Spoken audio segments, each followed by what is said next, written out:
Good evening and welcome to Global Lens News. I'm Sadia Afzal. What if I told you that the world's most powerful countries gathered this week to discuss the future of the global economy, global security, artificial intelligence, China, Ukraine, the Middle East, and the future of international order? And yet, one question continues to haunt them. Do they still matter as much as they once did? Welcome to the G7 Summit 2026. For decades, the Group of Seven was the club that shaped the world. If a major economic crisis occurred, the G7 responded. If there was a geopolitical conflict, the G7 took the lead. If international rules needed to be written, the G7 countries were usually the ones holding the pen. But today, the world is changing rapidly. The G7 consists of the United States, Canada, Britain, France, Germany, Italy, and Japan. Together, these countries represent some of the largest economies in the world. However, they no longer dominate global economic output the way they did in the past. The rise of China and the growing influence of Gulf countries and the expansion of groups like BRICS have fundamentally altered the balance of power. This year's summit in France comes at a particularly sensitive moment. The war in Ukraine remains unresolved. Tensions in the Middle East continue to affect energy markets. Competition between the United States and China is intensifying. Artificial intelligence is transforming economies faster than governments can regulate it.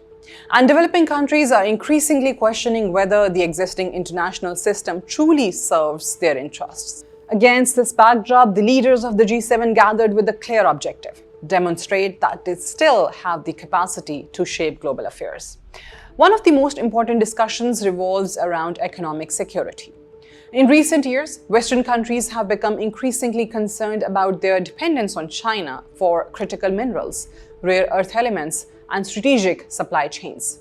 These materials are essential for electric vehicles, semiconductors, defense systems, and renewable energy technologies. The concern is simple. If one country controls a significant portion of these resources, it gains enormous leverage over the global economy. As a result, the G7 is now investing heavily in diversifying supply chains, building alternative partnerships, and reducing vulnerabilities. But this is not merely an economic issue, it is geopolitics. Control over resources has always translated into political influence. In the 20th century, it was oil. In the 21st century, it may very well be critical minerals and advanced technology. The second major issue is China. For years, Western governments hoped that economic integration would gradually reduce strategic competition. Instead, competition has intensified.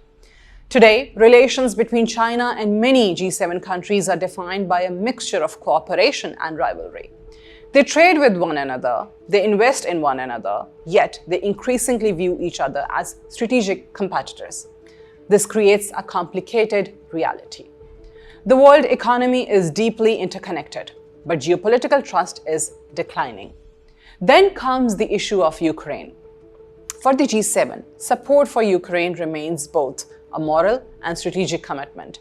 The conflict has become more than a regional war. It is viewed by many Western governments as a test of international norms, territorial sovereignty, and collective security. At the same time, the prolonged nature of the conflict has created challenges. Economic costs are rising, political fatigue is emerging, and questions about the long-term path toward peace remain unanswered. The Middle East also occupies a central place in summit discussions. Recent diplomatic developments involving Iran have raised hopes of reducing regional tensions, yet uncertainty persists. Energy security remains a concern, shipping routes remain vulnerable, and regional rivalries continue to shape strategic calculations.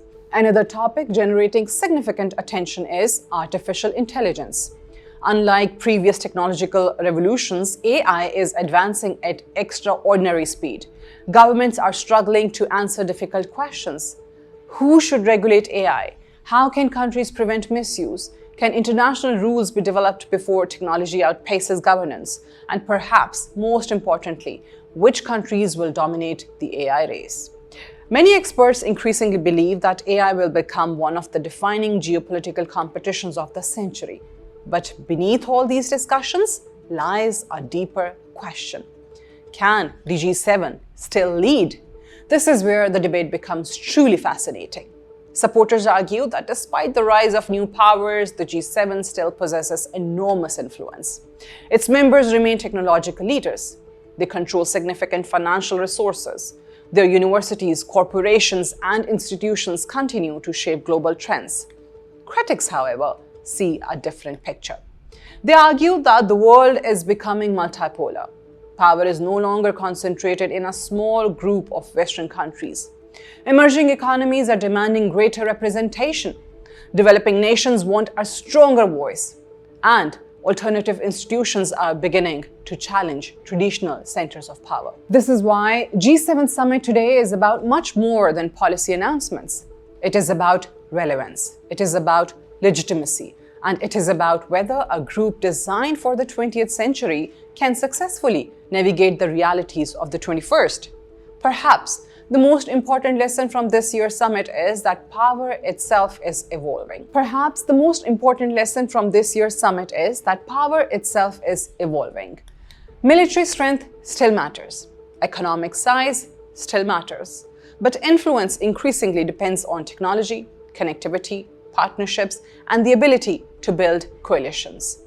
The future world order may not be dominated by a single superpower. It may not even be dominated by a small group of wealthy nations. Instead, it may be shaped by a complex network of states, institutions, and emerging actors competing and cooperating simultaneously. And this is why the G7 summit matters. Because behind every communique, every diplomatic handshake, and every carefully crafted statement lies a larger struggle over one simple question. Who gets to shape the future of the world? This is Sadia Afzal for Global Lens News.